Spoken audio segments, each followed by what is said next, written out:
So hi guys, my name is Yanis Bell and I'm going to be conducting today's Zoom like always. Oh, there you go. We're going to start with the disclaimer, which by now we all know by memory.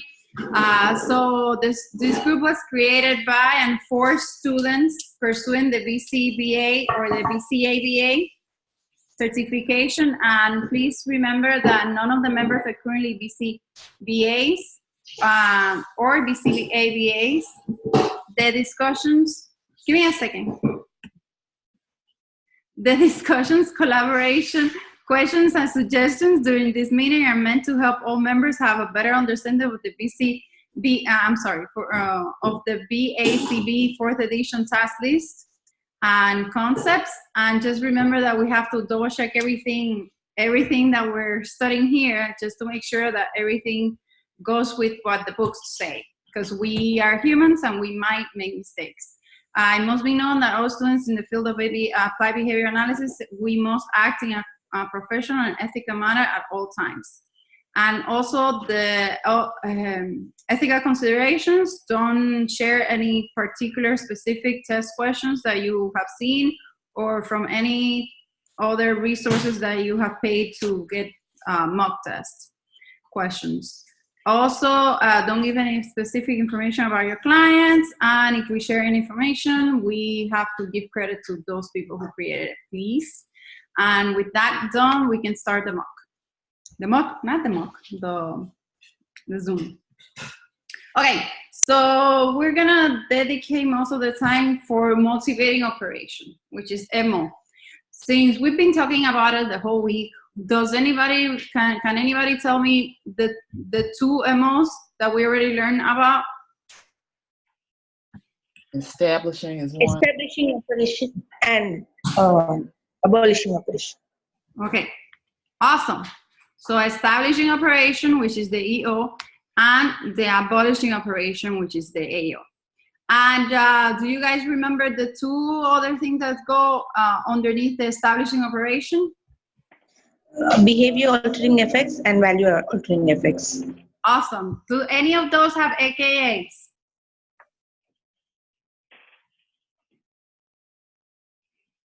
If you don't remember, just tell me yes or no. I mean, you can tell me the exact name. The question is, does the behavior altering effect or the value altering effect have any AKAs? I don't know. Well, let's find out. That's why we're doing it. So, the AKA for behavior altering effect is evocative effect. How about So the other one is the abative effect. So how about for this one? You already said one, right? Let's see.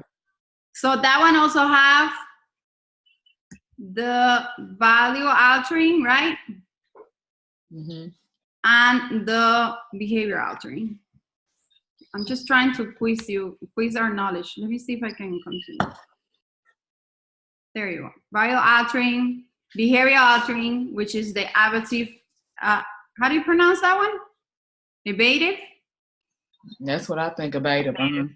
Abative effect. Nice job, guys. We remembered. Woohoo! All right. So now we're going to expand on it. In the establishing operation one, does it increase the behavior or decrease the behavior? Increase. Increase, yes. The behavior has the likelihood of increasing. And the other one is obviously decrease. Okay. So does anybody remember the AKA for behavior altering effect? Evocative effect. Evocative effect. Nice job, guys. And for the behavior altering effect? Abative. Nice. All right. So here I have the definition for each of this one. This one, this one, and this one. So I want to know from all the definitions, which one goes in value altering effect? The value altering effect of EO. Mummy, abhi nahi karo. ठंड लग जाएगी सुनो अरे तो दूसरे पहन लो ना और भी पहन ले In the current reinforcing effectiveness of a stimulus, the An increase in the current reinforcing effectiveness of a stimulus is value, isn't it? Okay, let's value altering effect. What do you think it is? Which one do you think it is? third one, an increase in the current reinforcing 1, effectiveness. 2, 3. This one? Yes. Okay, let's Yes. go. You did it. Nice job. Okay, so how about the behavior altering effect? It's the First one. first one. An increase in the current frequency of behavior. Nice. Okay, so value altering effect for the EO would be? The last one. A decrease in the current reinforcing effectiveness of the stimulus. Okay, also, wait, did I put it? Yeah, I did it right. Okay, any questions on that?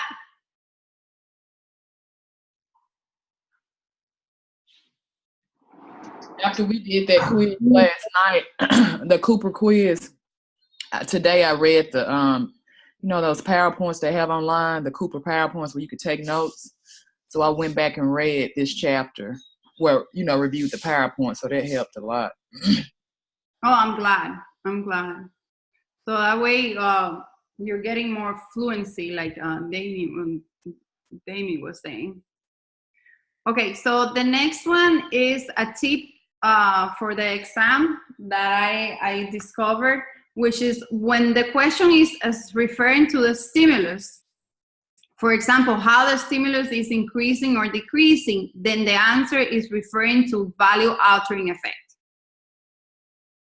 So let's focus on the word stimulus or anything that is a stimulus. When the question is referring to the behavior, for example, of getting the water because you're thirsty, increasing or decreasing due to the thirst or the satiation, then the answer is behavior altering effect. Do you guys agree with that? Or do you disagree? I'm just reading it for a minute. Okay, go ahead. I was analyzing. Do you see yourselves here? Because I want to share just the PowerPoint, but I don't want to share the. What is it that you see now? Just the PowerPoint or the PowerPoint and the. We're on the right side of the screen. Okay, let me get it. Okay, I was analyzing this with the bcba that comes and works with my son, and we try to simplify it as much as possible for the purpose of the question on what would be like good tips for us, and this is the best way that we can come up with. Okay. Okay. So 9 main unconditioned motivating operations for humans. Which 2 are not part of the group? 1 is food deprivation, 2, water deprivation, 3, sleep deprivation, oxygen deprivation, social deprivation, becoming too warm, becoming too cold, activity deprivation, sex deprivation, increase in pain, emotional distress. Which 2 do you guys think don't belong in the list? Social deprivation and emotional distress. Yep. So we said emotional distress, and which other? I didn't hear it. Social? I said 5 and 8. 5 and 8? So 5 is correct, Yeah, so it doesn't belong. And 10. Emotional distress. Yeah, 8, when I was writing it, I was like, whoa, that looks like it's not real. So I would like to see more examples of activity deprivation. I guess they're meaning like our bodies need to be in constant activity to be healthy. But I don't know if you guys have any other ideas. I think a lot of the questions on the app include some of those questions, and that's one of the ones that is recurring. I think it's in the Cooper book, but I can't remember what chapter. So do you remember any examples of how they use the activity?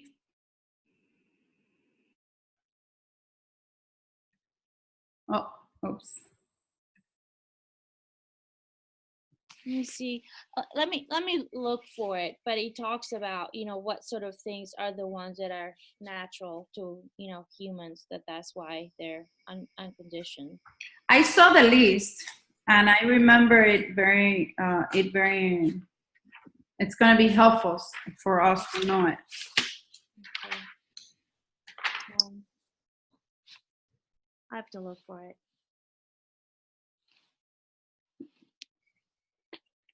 I found, I don't know if you're talking about the same list, but the one that I found is like a table type of, which is in page 379 in Cooper. It says activity deprivation.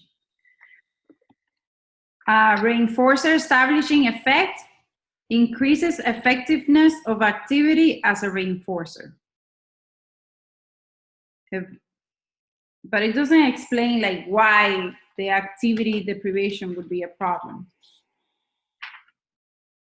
I know it talks about the things that the individual needs to kind of remain comfortable, and that's why the temperature ones have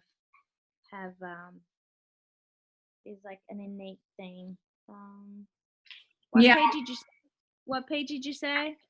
The table is in 379, but it doesn't say much more than that. It just tells us how it's a reinforcer establishing effect or an evocative effect, but it doesn't explain with more detail.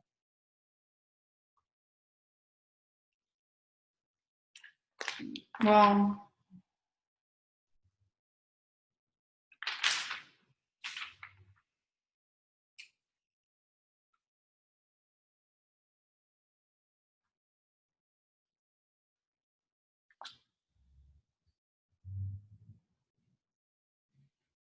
we can move on, and if you find it, then you found it?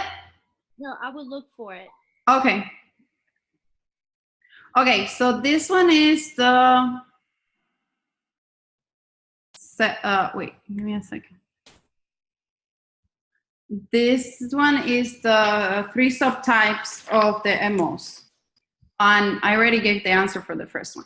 So remember when we were talking about how we're gonna remember surrogate MO, reflexive MO, and transitive MO? I already said here is a pairing process happening. So when we read the question, that would be a good tip. Do you guys remember what we had said about reflexive MO?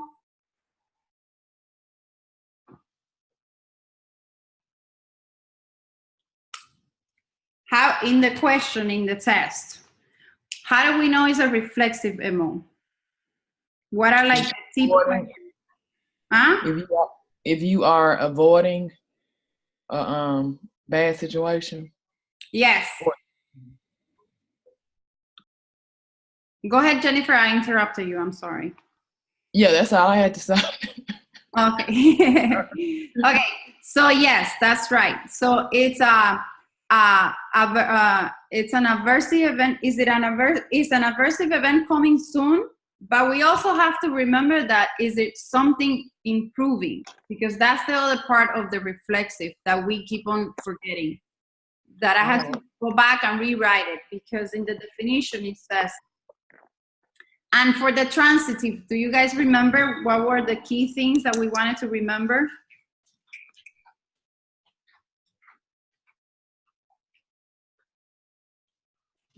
It's a tool. You're in a tricky situation. You need it to be able to obtain it. So yeah, that's right. So we need to, does the person need to engage in problem solving? Mm-hmm. So the key things in surrogate is pairing process. For reflexive is it reflecting on something bad happening or something improving or something good? And then for the transitive is the problem solving. So now that we review that, do you guys want to go ahead and match where these definitions go with. Let's see. For surrogate, which one do you think it is?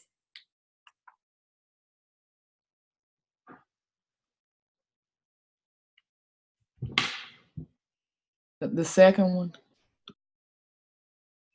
Okay. Anybody else? Thank you, Jennifer. If you notice, I underlined it. It's the second one, a stimulus that has acquired its effectiveness by accompanying some other MO. Okay. If you notice, I underlined the key terms that we want to focus on. So I'm sorry, I gave you the answer for the other one. So yeah, I think it's the second one.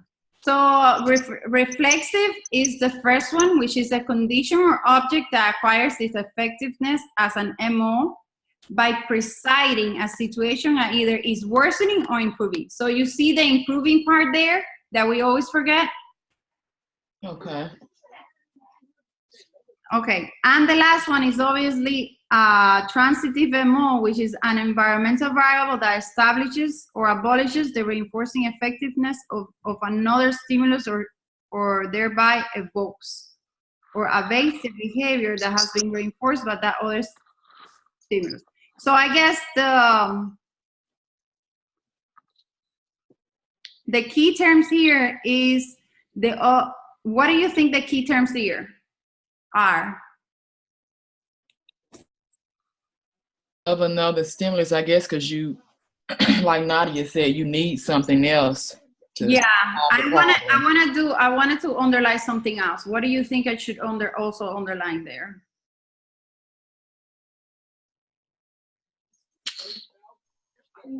Evokes or abate. What do you think? Okay, I'll do it when I finish the PowerPoint, so I can. Okay. So now let's go to the questions. I made it long on purpose. So I'm gonna read it slowly. After running a mile in the PE field, Jenny is thirsty. She sees a water fountain next to the locker room. Jenny runs to the water fountain and drinks some water. Jenny drinks water for 40 seconds and now appears to be happy because she drank all the water she needed. When she finishes drinking water, her friend Sophie brings her a bottle of water. Jenny tells her friend that she doesn't want the bottle of water. The thirst in this scenario is probably functioning as a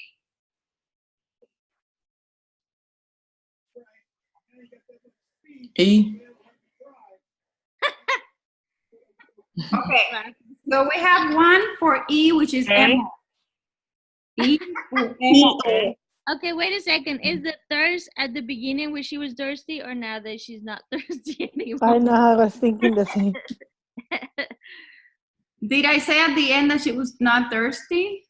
Are you talking about the end result? Says Jenny tells her friend that she doesn't want the bottle of water. So She's not thirsty at the end. Yeah.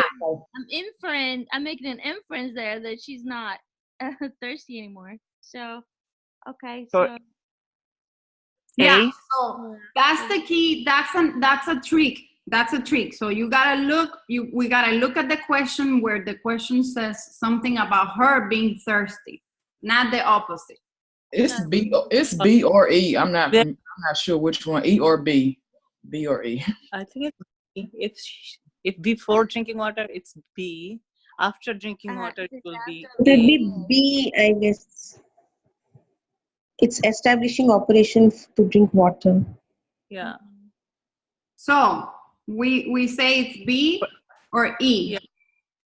Okay, let's see. I think if it was at the beginning, it's an E. If she's not thirsty anymore, I would say AO. Yeah, but remember, But that's why I did it so long. Remember, I'm only asking about thirst. Thirst in this scenario. Yeah, but is it thirst in the beginning? But is it thirst in the beginning or at the end? Because at the end she's not thirsty. In the beginning she is thirsty. Yeah, but this thirst unless I wrote it wrong, but okay. So when Jenny is thirsty in this scenario, that probably, the thirst is probably functioning as a, Yeah. Yo. okay, so let's rephrase that. I rephrase that question. So when Jenny is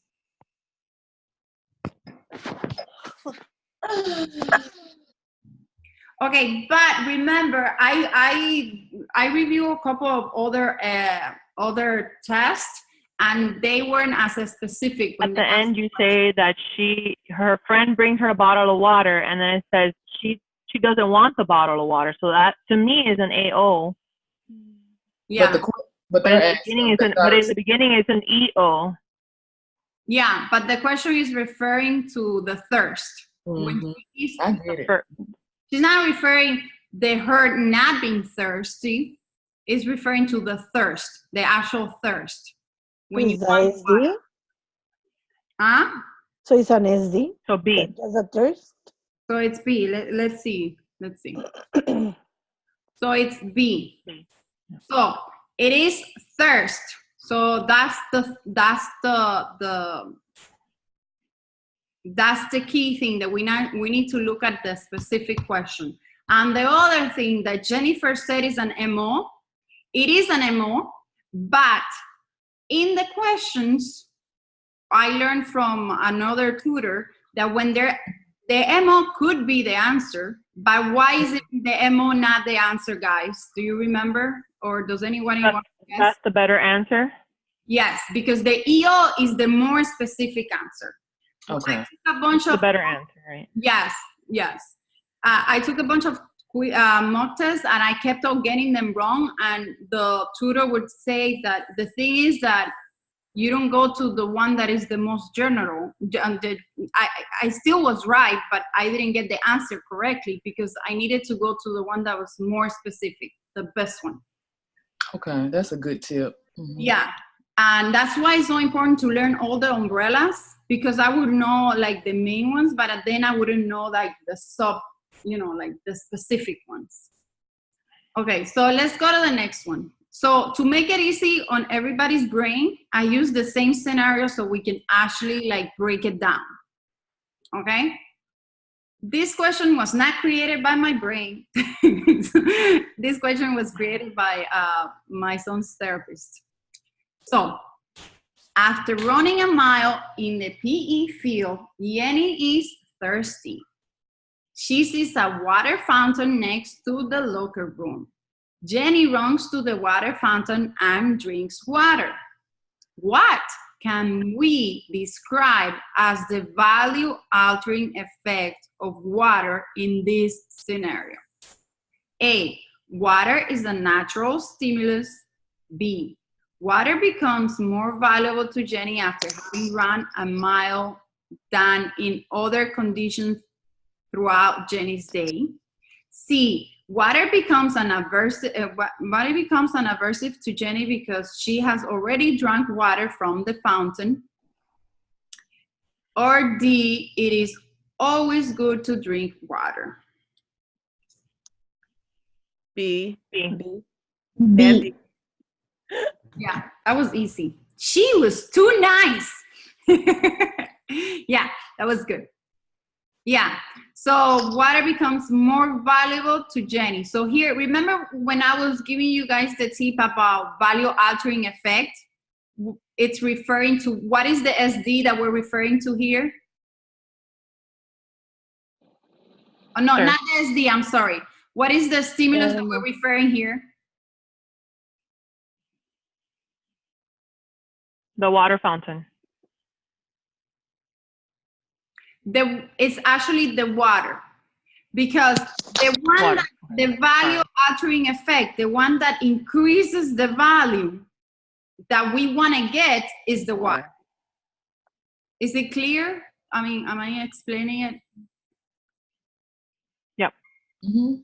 Okay.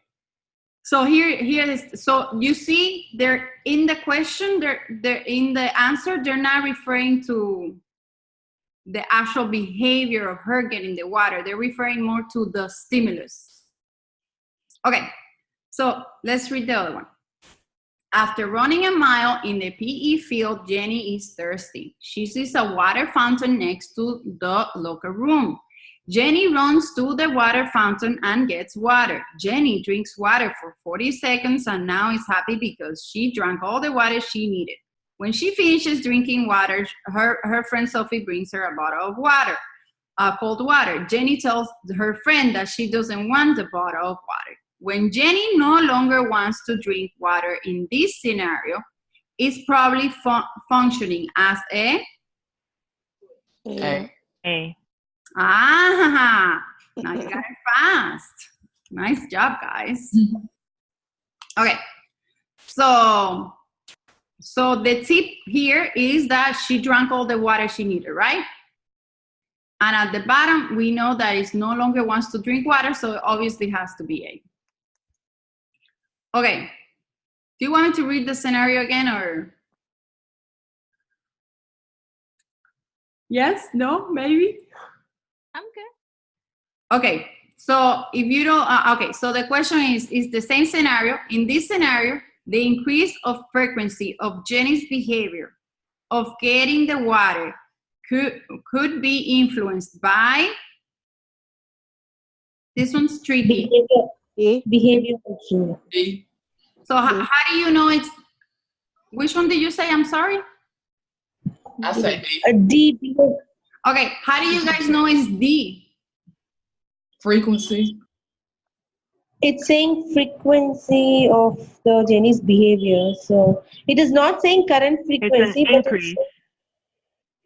yeah, So increase in the the behavior has been reinforced in the past, so in the future it's gonna be reinforced again. Okay, She's gonna do it again. yeah, nice job, guys. So yeah, so it's the same thing that we were saying, you see? So it's referring to Jenny's behavior of getting water. So that one then is behavior altering effect. So the same scenario. In this scenario, the water fountain is functioning as a SD. SD. A. Why do you think it's the SD? Or the, who else said something else? That tells them what the reinforcement is available. It is saying the validity of the reinforcer. Yeah. Nice, guys. Yeah. So it's telling us that we're gonna get the water because I'm so thirsty. Mm-hmm. Okay. So the same scenario. The change in how important Jenny perceived the water could be attributed to A, ablative effect, B, evocative effect, C, value altering effect, or D, establishing operation. See? Nice. Value altering. Why? Value. Why do you think it's value altering? Because it's gonna be value at the same Change. moment. Important. It has value at that moment. Yeah. And they're referring to the water, which is the stimulus. They're not referring to the, okay. Nice job, guys. You're doing it faster than I thought. A condition of or object that acquires its effectiveness as an MO by presiding a situation that either is worsening or improving is B. surrogate. B. Reflexive. Be reflexive. You got this. Yay! I'm so excited. Nice job, guys. Okay, an environmental variable that alters the reinforcing effectiveness of a stimulus. EO. Oh no. So we have an EO and which other one? EO and EO. Or AO. Okay. Do you guys want to explain why EO or AO? I think it's MO. Yeah, I think so too. Yeah, it's MO. Oh. So why?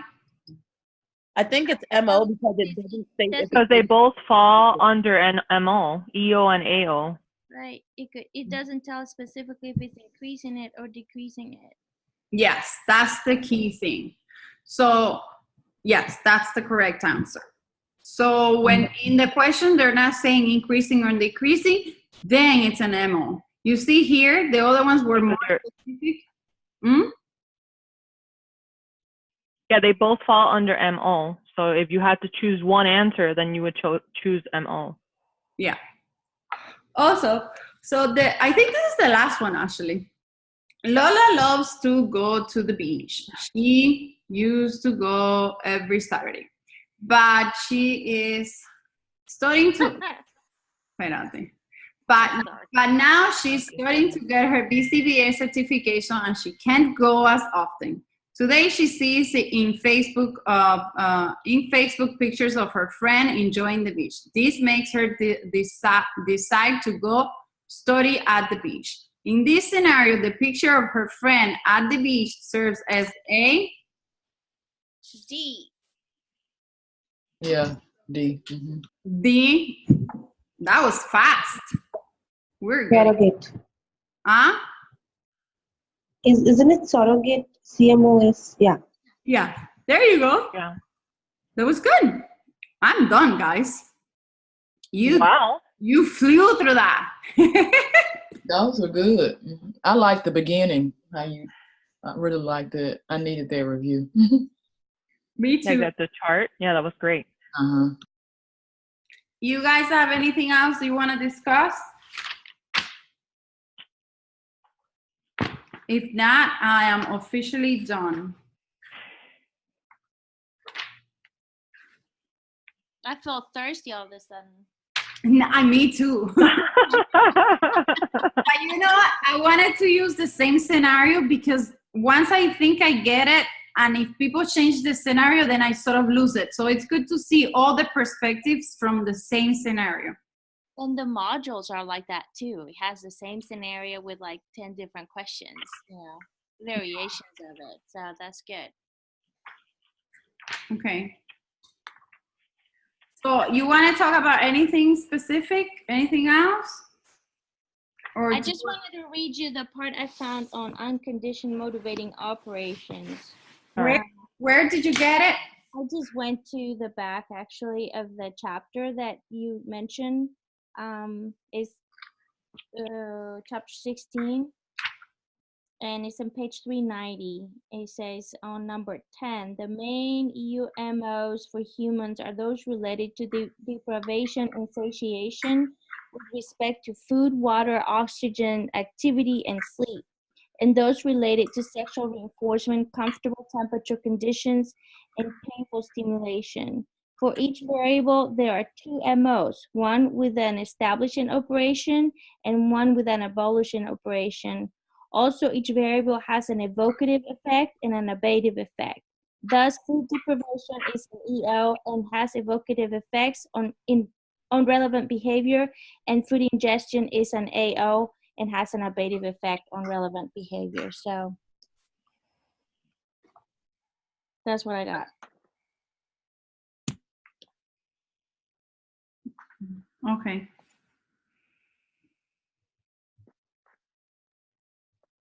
It was in page 390, 389? 390. 390. Mm-hmm. Oh. And it has number 10 on it. And it's the summary of the chapter. What book is this? This is Cooper? Cooper. Mm-hmm.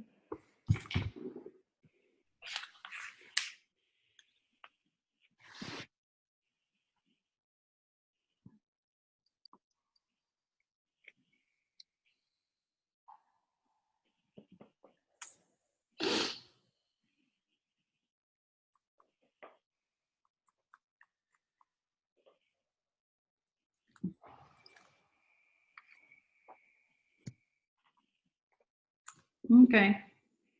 All we got to do, I think the best thing for us to do is just memorize those as unconditioned motivating operation. There's nothing else but to just drill them into our heads. they shouldn't be so difficult unless they put one of those that are very similar, and then that's where they trick us. That's why we need to memorize them. Yeah. I don't think we're gonna forget that activity is one of them. Since we talked about it so much today.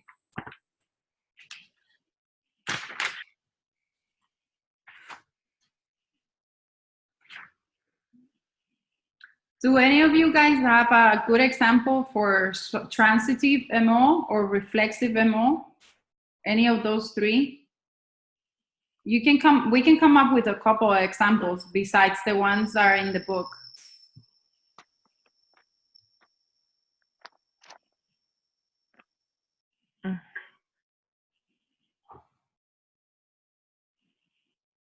Car keys if you want to go somewhere and you want to drive. Yeah, you know, so the key itself is the one that is the transitive MO. Yeah. The keys to drive your car. I mean, you can't drive without the keys. Okay. Or the key fob, whatever you have. For transitive MO, for example, I'm feeling hot. I want to turn on the AC, so I'll be searching for remote to turn on AC. So it will be remote will be the transitive MO. Right. And the hardness that you have would be the unconditional MO, which is increasing your behavior of going and getting the. Right. Exactly. So Yes. it's more than an MO, then it will become an EO, right? Right. Okay. I think we got this, guys. We better.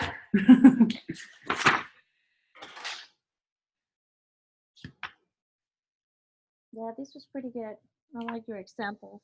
It was really, really good. You guys always do such a great job. Okay. Thank you. Well, see you next week.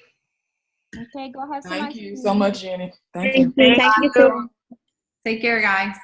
You did Thank great. Thank you so much. Have a good night. You too. Good night. Bye. How do I do?